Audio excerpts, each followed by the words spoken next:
बिल्कुल, लेकिन या फिर सवाल पीछे छूट जाएंगे जब साल 1911 में आपको ले जाएंगे और जब ये बताएंगे इसका मोनालिसा से क्या कनेक्शन है। सुनकर आपको हैरानी हो रही होगी, लेकिन ये सच है। तारीख 21 अगस्त 1911, पेरिस की सुबह लूव्र म्यूजियम के दरवाजे खुलते हैं, लोग अंदर जाते हैं। हजारों कलाकृतियों के बीच एक तस्वीर हमेशा की तरह अपनी जगह पर टंगी होती है, मोनालिसा। लियोनार्डो दा विंची की वो रहस्यमय मुस्कान जिसे देखने के लोग दूर दूर से आते थे। उस सुबह किसी को अंदाजा नहीं था, कुछ घंटों बाद इस दीवार पर सिर्फ एक खाली जगह बचने वाली है और दुनिया पूछ रही होगी, चर्चा कर रही होगी, मोनालिसा कहां गई। कहानी शुरू होती है एक ऐसे शख्स से जो अजनबी नहीं था। नाम था विंसेंजो पेरुगिया। वह पहले लूव्र में काम कर चुका था। उसे म्यूजियम की गलियां पता थी, दरवाजों की जानकारी थी।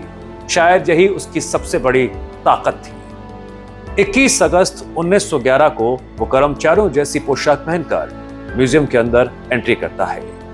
भीड़ के बीच से गुजरता हुआ मोनालिसा तक पहुंचता है। कुछ पल के लिए सब कुछ बिल्कुल सामान्य सा लग रहा था।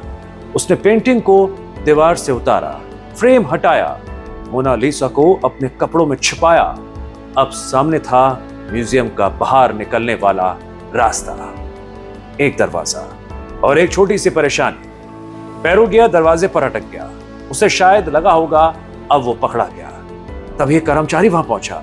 उसने दरवाजा खोलने में उसकी मदद तक कर दी और बस यही वो पल था। मोनालिसा लूव्र से बाहर निकल चुकी थी। म्यूजियम में किसी को तुरंत पता भी नहीं चला, भनक भी नहीं लगी कि मोनालिसा चोरी हो चुकी है। उस वक्त पेंटिंग्स को कभी कभी सफाई और रखरखाव के लिए हटाया तो जाता था, इसीलिए दीवार खाली थी। किसी को शक तक नहीं हुआ। कुछ वक्त के बाद जब लोगों ने पूछा मोनालिसा कहां है, उसके बाद तलाशी शुरू होती है। कमरे देखे जाते हैं, म्यूजियम खंगाला जाता है, लेकिन पेंटिंग कहीं नहीं मिलती। यह मामला देखते ही देखते एक अंतर्राष्ट्रीय रहस्य बन चुका था। जांच करने के लिए पुलिस पहुंची, पूछताछ शुरू हुई, संदिग्धों की तलाश शुरू होने लगी। जांच की आंच उस दौर के मशहूर लोगों तक पहुंची। फ्रांसीसी कवि गिलॉम अपोलिनेयर से पूछताछ हुई। महान चित्रकार पाब्लो पिकासो का नाम भी जांच के घेरे में आया। मोनालिसा का लेकिन तब भी कोई सुराग नहीं मिला, कोई खबर नहीं मिली, कुछ पता नहीं चला। इसी के तहत दिन बीतते हैं, महीने बीतते हैं, साल बदल गया। दुनिया धीरे धीरे इस घटना को भूलने लगी। पेंटिंग पेरुगिया के पास ही थी करीब 2 साल तक। यह है इस कहानी का आधा सच। साल 1913 आता है। फ्लोरेंस। पेरुगिया एक पेंटिंग लेकर एक आर्ट डीलर के पास पहुंचता है। उसका दावा था वह मोनालिसा को इटली वापस लाना चाहता है। सामने वाला शख्स इतना भोला नहीं था। पेंटिंग को देखा गया, जांच की गई, शक गहराता गया। पुलिस को खबर दी गई। कुछ ही वक्त में पेरुगिया गिरफ्तार हो चुका था। दुनिया जिस पेंटिंग को ढूंढ रही थी वो आखिरकार बरामद हो चुकी थी। पेरुगिया ने बताया उसने चोरी पैसे के लिए नहीं की थी, बल्कि इटली की विरासत वापस लाने के लिए की थी, क्योंकि लियोनार्डो दा विंची इटली के थे। उसने पेंटिंग बेचने की कोशिश भी की थी, ये जानकारी भी सामने आई। इसी वजह से उसकी कहानी पर लंबे समय तक चर्चा होती रही। दोस्तों, चोरी से पहले मोनालिसा कला की दुनिया की एक मशहूर पेंटिंग थी। 1911 की घटना के बाद उसकी चर्चा आम लोगों तक पहुंच गई। अखबारों में इसकी तस्वीरें छपने लगी। लोग पेंटिंग से ज्यादा उसकी चोरी की कहानी जानने लगे। एक पेंटिंग, एक चोर, एक रहस्य, करीब 2 साल की तलाश और अभियान। मोनालिसा की पहचान के साथ अब उसकी चोरी की कहानी भी जुड़ चुकी थी। 21 अगस्त के इतिहास की जब हम बात करते हैं तो कहानी सिर्फ मोनालिसा तक सीमित नहीं रहती। साल 1972 भारत में वन्य जीवों की सुरक्षा के लिए एक बड़ा कदम उठाया गया था। वन्य जीव संरक्षण अधिनियम लागू हुआ।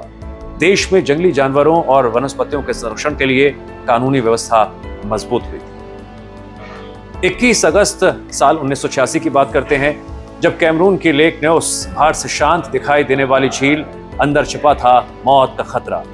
अचानक झील से भारी मात्रा में कार्बन डाइऑक्साइड गैस बाहर निकली। गैस नीचे के इलाकों में फैलती चली गई। लोगों को संभलने का उस वक्त मौका भी नहीं मिला था। करीब 1800 लोगों की जान चली गई थी। प्रकृति के बिना किसी चेतावनी का जो रूप सामने आता है वो दिल हिला देने वाला होता है। आज भी दुनिया की सबसे असामान्य प्राकृतिक आपदाओं में यह घटना गिनी जाती है।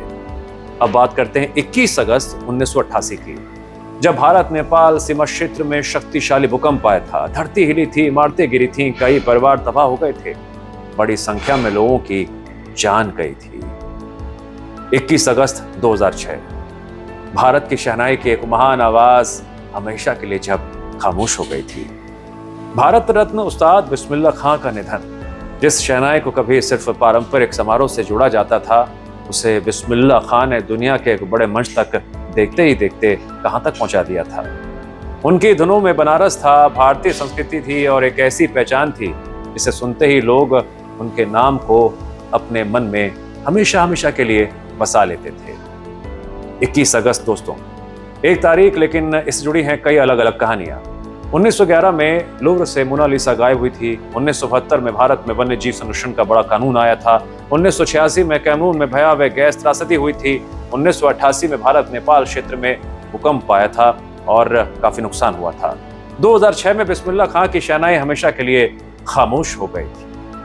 और 1911 की उस चोरी का सबसे दिलचस्प हिस्सा भी जान लीजिए, जो थोड़ा छूट गया था। मोनालिसा को दुनिया से छुपाने वाला शख्स ही आखिरकार उसे दुनिया के सामने लेकर आया था।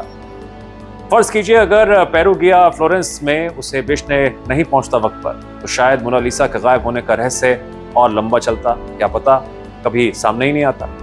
इतिहास में दर्ज ये चोरी आज भी इसलिए याद की जाती है क्योंकि एक पेंटिंग की तलाश ने पूरी दुनिया को एक नई कहानी दे दी।